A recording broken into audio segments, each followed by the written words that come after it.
Good morning students. आज हम कर रहे हैं कक्षा 7वीं का पाठ नंबर 1 पादपों में पोषण। यहाँ पर पादपों शब्द का मतलब है पौधे और पोषण शब्द का मतलब है किसी भी जीव द्वारा अपना भोजन ग्रहण करने तथा उसे उपयोग करने की विधि। कोई भी जीव अपना भोजन किस प्रकार ग्रहण करता है और उसको किस प्रकार प्रयोग करता है, इस विधि को, इस प्रक्रिया को हम बोलते हैं पोषण। इस पाठ में हम क्या क्या पढ़ने वाले हैं, पहले उनकी एक बार बात कर लेते हैं। सबसे पहले हम पढ़ेंगे पादपों में पोषण की विधि, स्वपोषी और विषमपोषी के बारे में, हमें इसके बारे में पढ़ना है। दूसरा हम पढ़ेंगे प्रकाश संश्लेषण, उसके बाद हम पढ़ेंगे मृतजीवी, उसके बाद सहजीवी संबंध और उसके बाद मृदा में पोषकों की पुनः पूर्ति। तो ये कुछ टॉपिक हैं जो इस पाठ के अंदर हमने पढ़ने हैं। पहला शुरू करते हैं। कक्षा 6 में आप पढ़ चुके हैं कि सभी जीवों के लिए भोजन आवश्यक है। आप यह भी पढ़ चुके हैं कि कार्बोहाइड्रेट, प्रोटीन, वसा, विटामिन एवं खनिज भोजन के घटक हैं। कक्षा 6 के पहले पाठ में आप पढ़ चुके हैं कि भोजन के मुख्य घटक कौन कौन से हैं। कार्बोहाइड्रेट, प्रोटीन, वसा, विटामिन तथा खनिज लवण। भोजन के ये घटक हमारे शरीर के लिए आवश्यक हैं तथा इन्हें पोषक कहते हैं। कक्षा 6 में ही पहले पाठ के अंदर है कि भोजन के घटक हमारे लिए क्यों आवश्यक हैं। हमारे शरीर की वृद्धि और विकास के लिए हमें पोषक तत्वों की आवश्यकता पड़ती है। सभी जीवों को भोजन की आवश्यकता होती है। पादप या पौधे अपना भोजन स्वयं बना सकते हैं, परंतु मानव सहित कोई भी प्राणी अपना भोजन स्वयं नहीं बना सकता। जितने भी हरे पौधे हैं वे सभी अपना भोजन स्वयं बना सकते हैं, लेकिन कोई भी जंतु, मानव को भी इसमें हम गिन सकते हैं, मानव सहित कोई भी जंतु अपना भोजन स्वयं नहीं बना सकता। वे या तो पौधों को खाएंगे या पौधों को खाने वाले जंतुओं को खाएंगे। वे पादपों अथवा पादपों का आहार ग्रहण करने वाले जंतुओं से अपना भोजन प्राप्त करते हैं।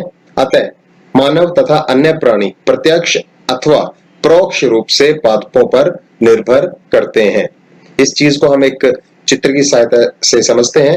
यहाँ पे एक चित्र दिया हुआ है, यहाँ पे ये और ये तीन पौधे या पौधों के कुछ भाग हैं। पहले हम इनकी बात करते हैं। यहाँ पे मकई है, मकई को चूहे ने खाया, चूहे को उल्लू खा गया। गाजर को खरगोश ने खाया, खरगोश को लोमड़ी ने खाया, लोमड़ी को शेर ने खाया। घास को टिड्डे ने खाया, टिड्डे को मेंढक ने खाया, मेंढक को सांप ने खाया और सांप को चील या बाज ने खाया। तो इस पूरी लाइन में अगर हम बात करें, चूहा सीधा पौधा या पौधे के हिस्से को खाता है, लेकिन उल्लू सीधा पौधे या पौधे के हिस्से को ना खाकर उस जीव को खाएगा जो सीधा पौधे पे निर्भर करता है। तो यहाँ पे हम कह सकते हैं कि जो उल्लू है वो परोक्ष रूप से और जो चूहा है वो प्रत्यक्ष रूप से पौधे पे निर्भर करता है। ऐसे ही इस दूसरी लाइन में हम अगर बात करें, खरगोश प्रत्यक्ष रूप से पौधे पे निर्भर करता है और लोमड़ी तथा शेर ये दोनों परोक्ष रूप से पौधे पे निर्भर करते हैं। तीसरी लाइन में टिड्डा प्रत्यक्ष रूप से तथा मेंढक, सांप और चील या बाज ये परोक्ष रूप से पौधे पे निर्भर करते हैं। बूझो जानना चाहता है कि पादप अपना भोजन किस प्रकार बनाते हैं। जितने भी हरे पादप हैं उनके अंदर एक हरे रंग का पदार्थ होता है जिसे पर्णहरिम कहते हैं। उसी की सहायता से वे प्रकाश संश्लेषण प्रक्रिया द्वारा अपना भोजन तैयार करते हैं। इसके बारे में हम डिटेल से इससे आगे के टॉपिक में पढ़ने वाले हैं। उसके बाद 1.1 पादपों में पोषण विधि। केवल पादप ही ऐसे जीव हैं जो जल, कार्बन डाइऑक्साइड एवं खनिज की सहायता से अपना भोजन बना सकते हैं। केवल पादप या ये कहें कि हरे पादप ही ऐसे जीव हैं जो जल, कार्बन डाइऑक्साइड एक तरह की गैस है एवं खनिज की सहायता से अपना भोजन बना सकते हैं। ये सभी पदार्थ उनके परिवेश में उपलब्ध पोषक पदार्थ सजीवों की शारीरिक संरचना, वृद्धि तथा क्षतिग्रस्त भागों के रखरखाव के लिए समर्थ बनाते हैं तथा विभिन्न जैव प्रक्रमों के लिए आवश्यक ऊर्जा भी प्रदान करते हैं।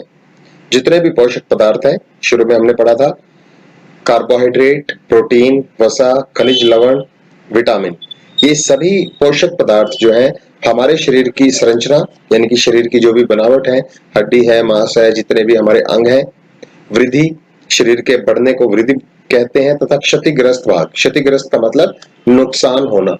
मान लीजिए हमें कोई चोट लगी किसी तरह की, हमारी हड्डी टूट गई, तो हम कहेंगे कि हम क्षतिग्रस्त हो गए, तथा क्षतिग्रस्त भागों के रख रखाव के लिए समर्थ बनाते हैं तथा विभिन्न जैव प्रक्रमों के लिए आवश्यक ऊर्जा प्रदान करते हैं। जैव प्रक्रम का मतलब है जितने भी क्रियाकलाप हम करते हैं, जैसे सांस लेना, दिल का धड़कना, हमारे वृक्क या फिर गुर्दों का काम करना, पाचक तंत्र का काम करना, हमारा बोलना, चलना फिरना, मस्तिष्क का काम करना, ये सारे के सारे जैव प्रक्रम है। इन सभी को करने के लिए हमें ऊर्जा की आवश्यकता पड़ती है और ये सारी ऊर्जा हमें पोषक पदार्थों से प्राप्त होती है। सजीवों द्वारा भोजन ग्रहण करने एवं इसके उपयोग की विधि को पोषण कहते हैं। ये शुरू में हम पढ़ चुके हैं कि किसी भी जीव द्वारा भोजन ग्रहण करना तथा उपयोग करना, इस प्रक्रिया को हम पोषण कहते हैं। पोषण की यह विधि जिसमें जीव अपना भोजन स्वयं संश्लेषित करते हैं, स्वपोषण कहलाती है। संश्लेषित करना मतलब बनाना या तैयार करना। पोषण की वह विधि जिसमें कोई भी जीव अपना भोजन स्वयं बनाए, स्वयं तैयार करे, इसे स्वपोषण कहते हैं। जैसे पौधे अपना भोजन स्वयं बनाते हैं तो पौधों को हम स्वपोषी कहेंगे। आता है, ऐसे पादपों को स्वपोषी कहते हैं। जंतु एवं अधिकतर अन्य जीव पादपों द्वारा संश्लेषित भोजन ग्रहण करते हैं, उन्हें विषमपोषी कहते हैं। ऐसे जीव जो पादपों तथा पादपों को खाने वाले जीवों पर निर्भर रहें, उन्हें विषमपोषी कहते हैं। जंतु एवं अधिकतर अन्य जीव पादपों द्वारा संश्लेषित भोजन ग्रहण करते हैं, उन्हें विषमपोषी कहते हैं। यानी कि जो जीव अपने भोजन के लिए दूसरे जीवों पर या यूं कहें कि दूसरे पौधों पर निर्भर करते हैं, ऐसे जीवों को विषमपोषी कहते हैं। एक बार दोबारा कर लेते हैं, स्वपोषी और विषमपोषी। स्वपोषी जैसे स्व का मतलब है अपने आप, पोषी मतलब पोषण, विषम दूसरों पर निर्भर करना और पोषी मतलब पोषण। वे जीव जो अपना भोजन स्वयं तैयार करें वे स्वपोषी कहलाते हैं। वे जीव जो अपने भोजन के लिए दूसरे जीवों पर निर्भर रहें, उन्हें विषमपोषी जीव कहते हैं।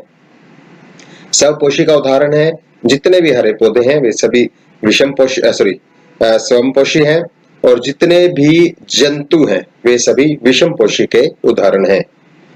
पहेली जानना चाहती है कि पादपों की तरह हमारा शरीर भी कार्बन डाइऑक्साइड, जल एवं खनिज से अपना भोजन स्वयं क्यों नहीं बना सकता। पहले हमने बात की है कि हरे पौधों में जो हरा रंग है वे एक वर्णक के कारण होता है जिसका नाम है पर्णहरिम, इंग्लिश में उसको क्लोरोफिल कहेंगे। पर्णहरिम के कारण पौधे हरे दिखाई देते हैं और उस पर्णहरिम के कारण ही पौधे प्रकाश संश्लेषण प्रक्रिया कर पाते हैं और अपना भोजन तैयार कर पाते हैं। तो जितने भी जंतु हैं उन सभी में पर्णहरिम नहीं पाया जाता, इसलिए वे प्रकाश संश्लेषण की प्रक्रिया नहीं कर सकते।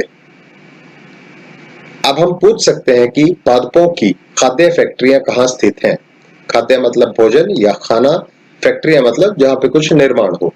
तो पादपों में जितना भी भोजन बनता है वे सब सारा का सारा पत्तों के अंदर बनता है। तो हम कह सकते हैं कि पादपों में खाद्य फैक्ट्रियां उनके पत्तों में स्थित होती हैं। क्या भोजन पादपों के सभी भागों में निर्मित होता है अथवा केवल कुछ विशेष भागों में। यहाँ पे एक प्रश्न किया गया है हमसे कि पादपों में भोजन सभी भागों में निर्मित होता है। इसका उत्तर है नहीं, केवल कुछ विशेष भागों में ही पौधे अपना भोजन निर्मित करते हैं। ज्यादातर पौधों में पत्ते वो हिस्सा है जो हरे रंग के हैं और वही प्रकाश संश्लेषण करते हैं, लेकिन कुछ ऐसे पौधे भी हैं जो पत्तियों के अलावा कुछ दूसरे हिस्सों में भी पर्णहरिम रखते हैं, वो हरे रंग के दिखते हैं, इसलिए वे प्रकाश संश्लेषण पत्तियों के अलावा दूसरे हिस्सों में भी कर सकते हैं। एक उदाहरण है, जैसे ये आपके सामने एक पौधा है, इसका नाम है नागफनी। ये कैक्टस प्रजाति का पौधा है। इसमें जो ये कांटे दिखाई दे रहे हैं, ये कांटे सारे के सारे इनकी पत्तियां हैं। जहां ये पाया जाता है रेगिस्तान में, वहां पानी की बहुत कमी है। पानी को बचाने के लिए इसकी जितनी भी पत्तियां हैं वे सारी की सारी कांटों में बदल जाती हैं, और जो इसका तना है वो हरे रंग का चपटा सा हो जाता है, जो प्रकाश संश्लेषण का कार्य करता है। एक उदाहरण और ऐसा ही, ये भी एक कैक्टस प्रजाति का पौधा है। जितने भी कांटे हैं फिर इनकी पत्तियां हैं, और जितना भी हरा हिस्सा दिखाई दे रहा है ये इनका तना है। तो कैक्टस के अंदर इनका तना वो काम करता है जो दूसरे पौधों के अंदर उनकी पत्तियां करती हैं।